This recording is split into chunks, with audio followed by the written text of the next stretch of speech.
नमस्कार दोस्तों, आप सभी का स्वागत है आपका अपने YouTube channel the learning line में।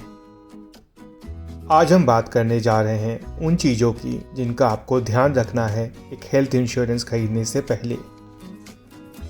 किसी भी इंश्योरेंस को चुनने से पहले इन 5 चीज़ों का ध्यान जरूर रखें।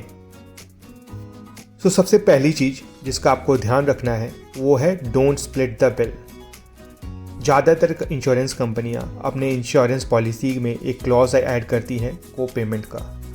को पेमेंट का मतलब यह होता है कि जो भी कंपनी का बिल आएगा, जो भी आपका इंश्योरेंस का बिल आएगा, उसका एक भाग आपको पे करना होगा। फ़र्ज़ कीजिए कि आपका बिल 100 रुपये का आता है और आपका को पेमेंट परसेंटेज 20% का है, तो इस केस में कंपनी आपके पूरे बिल का 80 रुपये पे करेगी और 20% आपको पे करना होगा। तो जब भी आप इंश्योरेंस खरीदने जाएं तो इस बात का ध्यान रखें कि ये को पेमेंट परसेंटेज कम से कम हो या फिर ना हो। कभी कभी सिचुएशंस ऐसी आती हैं जहां पे आप इंश्योरेंस एक एल्डरली पीपल के लिए ले रहे हैं, तो वहां पे को पेमेंट इन जनरली थोड़ा ज़्यादा होता है, पर इस बात का ज़रूर ध्यान रखें कि आपके इंश्योरेंस पॉलिसी में को पेमेंट कितना है। दूसरी चीज़ जिसका आपको ध्यान रखना है वो है restrictions in room and room rent.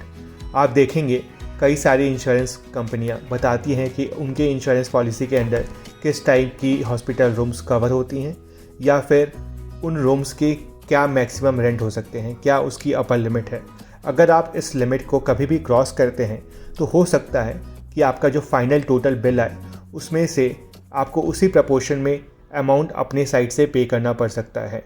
फ़र्ज़ कीजिए कि आपने एक इंश्योरेंस पॉलिसी ली है जिसका मैक्सिमम अलाउएबल रूम रेंट 800 रुपये प्रतिदिन का है, पर आपने एक हॉस्पिटल में एडमिशन ले लिया है जिसमें आईसीयू के चार्जेस 1000 रुपीज़ पर डे हैं, तो यहाँ पर आप 200 रुपये से लिमिट को एक्सीड कर रहे हैं। अगर आपका फाइनल बिल 1 लाख रुपए भी आता है तो इंश्योरेंस कंपनियाँ सिर्फ 80,000 ही अपने क्लेम के लिए प्रोसेस करेंगी, वो 20,000 आपको एडिशनली पे करना पड़ेगा। उस पर इंश्योरेंस कंपनियां अपना फोकस नहीं करेंगी।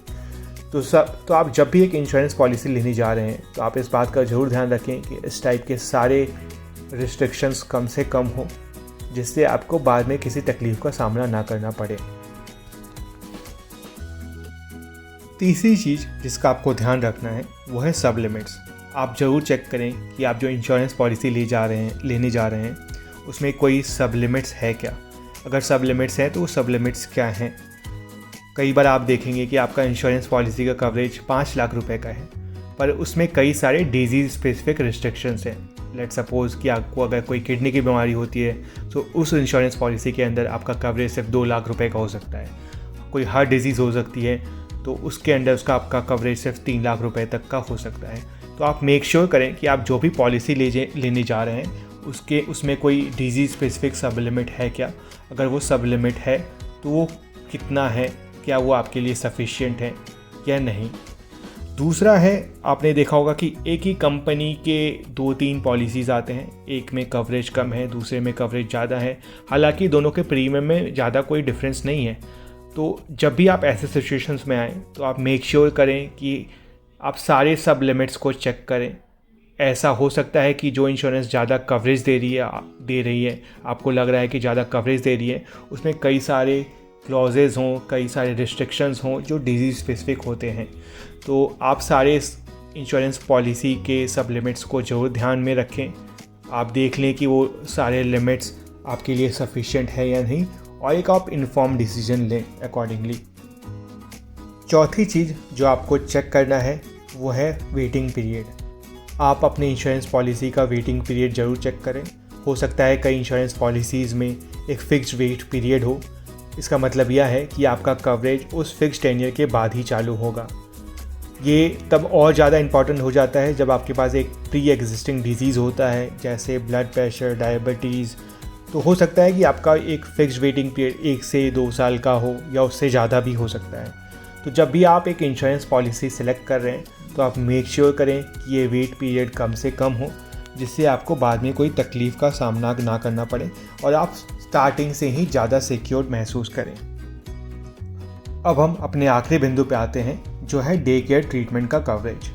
जब भी आप पॉलिसी लेने जाएं तो आप मेक श्योर करें कि आपके पॉलिसी में डे केयर ट्रीटमेंट कवर्ड हो, क्योंकि कई सारे इंश्योरेंस पॉलिसीज़ ऐसी हैं मार्केट में जिसमें अगर आपका हॉस्पिटलाइजेशन 24 घंटे से कम का होता है तो वो अपने इंश्योरेंस में कवर नहीं करते हैं। पर बदलते समय के साथ आपने देखा होगा कई सारे ऐसे इलाज हैं जो विदाउट हॉस्पिटलाइजेशन या with hospitalization of less than 24 hours संभव है, जैसे कीमोथेरेपी हो गया, डायलिसिस हो गया, अपेंडेक्टॉमी हो गया। तो अगर ये डे केयर ट्रीटमेंट आपके पॉलिसी में इंक्लूडेड नहीं है तो ये आपको बाद में तकलीफ़ दे सकता है। तो मेरा रिकमेंडेशन ये होगा कि आप अपने पॉलिसी में डे केयर ट्रीटमेंट के सारे क्लॉज को अच्छे से पढ़ें और समझें और मेक श्योर करें कि वो आपके इंश्योरेंस पॉलिसी का पार्ट हो। मैं उम्मीद करता हूँ कि आपको ये कंटेंट पसंद आया होगा और ये आपकी मदद करेगा एक सही इंश्योरेंस पॉलिसी को चूज़ करने में। अगर आपको ये कंटेंट पसंद आया तो हमें ज़रूर शेयर करें, सब्सक्राइब करें और लाइक करें। Thanks for watching the Learning Lion channel. Thank you.